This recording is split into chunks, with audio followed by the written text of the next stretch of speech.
அனைவருக்கும் வணக்கம். சிவாய வசி சித்தர்கள் சிந்தனை. இனி நம்ம பார்க்க போகிறது வந்து பார்த்தீங்க அப்படின்னா, கணவன் மனைவி வசியம். இந்த கணவன் மனைவி வசியத்துக்கான ஒரு அற்புதமான எந்திரம் பார்க்க போகிறோம்.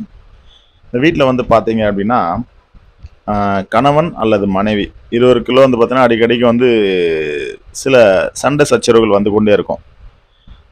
அதனால் வந்து பார்த்தீங்கன்னா அவங்களுக்குள்ள ரொம்ப கஷ்டப்படுவாங்க. சில டைமில் வந்து பார்த்தீங்கன்னா அது மிகப்பெரிய பிரச்சனையாக போய் முடியும்.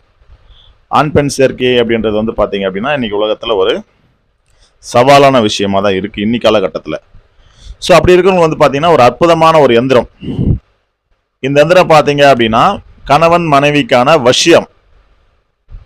அதாவது ஒற்றுமையாக இருக்க, ரெண்டு பேரும் உறுதுணையாக இருந்து குடும்பத்தை வந்து சிறப்பாக நடத்தி செல்ல, குடும்பத்தில் இருக்கக்கூடிய பிரச்சனைகளுக்கு ரெண்டு பேருமே அனுசரித்து போக, ஒருத்தருக்கு ஒருத்தர் வந்து புரிஞ்சிக்க, கணவனோ அல்லது மனைவியோ ரெண்டு பேருக்குமே வந்து குடும்பத்தை வந்து கட்டாயம் கட்டுக்கோப்பாக கொண்டு போக சித்தர்கள் நம்ம கொடுத்த ஒரு அற்புதமான எந்திரம் தான் வந்து பார்த்தீங்கன்னா இந்த கணவன் மனைவி வசிய எந்திரம். இந்த எந்திரம் பார்த்தீங்கன்னா முறைப்படி வந்து வெட்டி சாபம் நிவர்த்தி செய்து இதில் வந்து எண்களை அடைச்சி ப்ளஸ் வந்து பார்த்தீங்கன்னா இதை வந்து முறைப்படி அபிஷேகம் செய்து கணவனோ அல்லது மனைவியோ அவர்களுக்காக பேருக்காக உபாசன தெய்வத்தை ஒரு 9 நாள் உரு பண்ணி இதில் கணவன் மனைவிக்கான வசிய மை வந்து பொட்டிட்டு இதை நேம்லெட் ஆக்கி மனைவி அல்லது கணவன் இருவருமே வந்து பார்த்தீங்கன்னா படுக்கக்கூடிய அவங்களுடைய கட்டிலுக்கு கீழே இதை பதிக்கலாம்.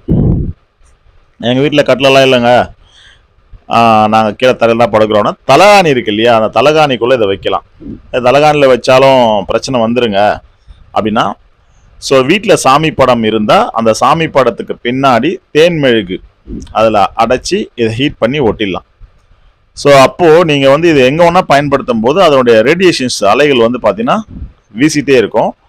ஸோ அதனால் வந்து பார்த்தீங்கன்னா இந்த எண்கள் வந்து உங்களுக்கு ரொம்ப அற்புதமாக வந்து பார்த்தீங்க அப்படின்னா ஒரு ஆற்றலை வந்து கொடுத்துட்டே இருக்கும். அந்த வீட்டுக்குள்ளே வந்து பார்த்தீங்கன்னா அந்த கணவன் மனைவிக்குள்ளே இருக்கிற சண்டை சச்சரவுகள் வராமல் போயிடாது. வந்தாலும் அது பெரிய முறிவுகளுக்கோ பிரச்சனைகளுக்கோ கொண்டு போகாமல் உங்களுக்குள்ள ஒரு சரியான பாதைக்கு அதை கொண்டு போய் உங்களை மன நிம்மதிக்கு கொண்டு போகும். அப்போ அந்த கணவன் மனைவி வசியத்தினால அவங்க குடும்பம் வந்து சிறப்பாக இருக்கும், குழந்தை குட்டிங்க நல்லா இருப்பாங்க. ஸோ அந்த குடும்பம் வளரும், வளர்ந்து வாழ்ந்து ஒரு வாழ்க்கைக்கு தேவையான ஒரு அத்தியாயத்தை வந்து அடைஞ்சிரும். ஸோ அப்படி இருக்கிறவங்க இந்த எந்திரத்தை வந்து பயன்படுத்தும் போது இது வந்து காரியம், அதாவது செப்பில் தான் செய்யணும். தகடுன்னு வாங்க, செப்பு தகடு, அதை வந்து நம்ம வாங்கிட்டு வந்து இதை மாதிரி ரெடி பண்ணிவிட்டு இதுக்கு பூஜை விதியெல்லாம் இருக்குது. அந்த பூஜை விதியெல்லாம் சரியான முறையில் செஞ்சு சம்மந்தப்பட்டவங்க பயன்படுத்தினாங்கன்னா அவங்களுக்கு கணவன் மனைவிக்குள்ளே ஒரு அந்யுன்யம் ஏற்படும். அதனால் கணவனோ அல்லது மனைவியோ இருவருமே வந்து பார்த்திங்கன்னா அன்பாகவும் பாசமாகவும் இருக்க ரொம்ப அற்புதமான ஒரு எந்திரம். இந்த எந்திரம் வேணுன்றவங்க தொடர்பு கொண்டால் கட்டாயம் நாங்கள் செஞ்சு தரோம். இதை நீங்கள் பயன்படுத்தும் போது ரொம்ப அற்புதமான பலனை இந்த எந்திரம் பெற்றுத்தருன்றதை அந்த பதிவின் நோக்கமாக நம்ம தெரியப்படுத்துகிறோம். நல்லது. நன்றி. சித்தம் சிவமாகட்டும்.